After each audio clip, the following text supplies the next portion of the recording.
وہ دیکھنے میں شریف گھر کی بیٹی لگ رہی تھی۔ میرے قریب ہو کر بولی، چلو گے صاحب؟ میں نے پوچھا کتنے پیسے لوگی؟ کہنے لگی، آپ کتنے پیسے دیں گے؟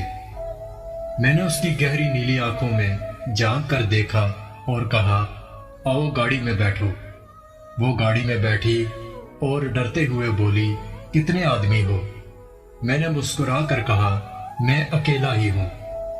وہ کچھ دیر خاموش بیٹھی رہی، پھر بولی، آپ مجھے سگریٹ سے جلاؤ گے تو نہیں؟ میں نے مسکرا کر کہا، بالکل بھی نہیں۔ وہ کہنے لگی، آپ بے شک پیسے کم دے دینا، مگر میرے ساتھ کچھ برا نہ کرنا۔ وہ بہت خوبصورت تھی اور اس کی معصومیت اس کی باتوں سے ٹپک رہی تھی، مگر پتہ نہیں کیا مجبوری تھی کہ وہ جسم بیچنے پر مجبور تھی۔ میں نے پوچھا، کھانا کھایا ہے؟ کہنے لگی، نہیں۔ میں نے ایک ہوٹل کے سامنے گاڑی روکی، کھانا پیک کروایا اور گاڑی میں بیٹھ کر آفس کی طرف چل دیا۔ رات کے 11 بج رہے تھے، سب اپنا کام کر رہے تھے، مگر وہ مسلسل میری طرف دیکھ رہی تھی۔ میں نے کھانا پلیٹ میں ڈالا، اسے کہا، ہاتھ دھو لو۔ وہ کہنے لگی، مجھے نہیں کھانا۔ میں نے پیار سے کہا، ڈرو نہیں، تمہیں کچھ نہیں ہوگا۔ وہ ہاتھ دھو کر آئی، میرے سامنے کرسی پر بیٹھ کر کھانا کھانے لگی۔ جب کھانا کھا لیا تو جو کھانا بچ گیا، کہنے لگی، میں یہ گھر لے جا سکتی ہوں؟ میں نے مسکرا کر کہا، بالکل بھی نہیں۔ وہ چپ ہو گئی۔ وہ اپنا برقع اتارنے لگی تو میں نے کہا، رک جاؤ اور میرے پاس آ کر بیٹھو۔ وہ حیران تھی، پھر بولی، آپ جلدی سے اپنا کام کریں اور مجھے واپس چھوڑ کر آئیں۔ میں نے سنجیدہ ہو کر کہا، میں تم سے یہ نہیں پوچھوں گا کہ تم کیوں جسم بیچتی ہو، میں تم سے بس اتنا پوچھتا ہوں کہ کیا تم یہ سب چھوڑ سکتی ہو؟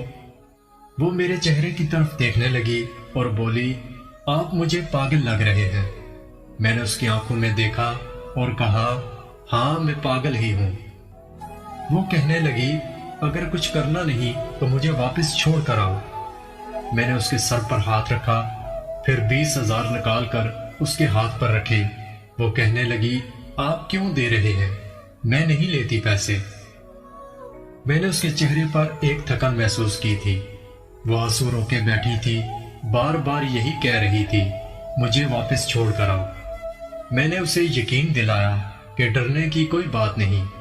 پھر میں نے کہا، اچھا یہ بتاؤ، زندگی نے بہت درد دیا نا؟ یہ سنتے ہی اس کی آنکھیں نم ہو گئیں، جیسے کوئی قیامت گر گئی ہو اس پر۔ میں سمجھ گیا تھا کہ کوئی بہت بڑا درد لیے گھوم رہی ہے۔ وہ کہنے لگی، میرا شوہر مر گیا ہے، 3 بیٹیاں ہیں، سسرال والوں نے نکال دیا، ماں باپ فوت ہو چکے ہیں، کوئی بھائی بہن بھی نہیں ہے۔ ماموں کے گھر گئی، ماموں کے بیٹے نے غلط نظروں سے دیکھنا شروع کر دیا۔ مامی کو بتایا تو انہوں نے دھکے دے کر گھر سے نکال دیا۔ دور کے ایک رشتہ دار نے ایک بوڑھے آدمی سے میری شادی کر دی۔ اس کے بھی بچے تھے، اس کے بچوں نے مجھے بہت ذلیل کیا، پھر وہ شوہر بھی فوت ہو گیا۔ میں بیٹیوں کو لیے در بدر بھٹکنے لگی، نہ چھت تھی نہ روٹی تھی، بھوک کی وجہ سے سڑک پر کھڑی تھی۔ ایک صحابہ کہنے لگے، 1 گھنٹے کا 5,000 دوں گا۔ نہ چاہتے ہوئے بھی ماں کی ممتا حالات کی ستائی ہوئی کیا کرتی، آخر چل دی۔ اب ہر روز جسم بیچتی ہوں، کرائے کا گھر لیا ہے، بیٹیوں کو اکیلا چھوڑ کر آتی ہوں۔ کیا کروں، بہت سوچا خودکشی کر لوں، لیکن بیٹیوں کو دیکھ کر ہمت نہیں ہوتی۔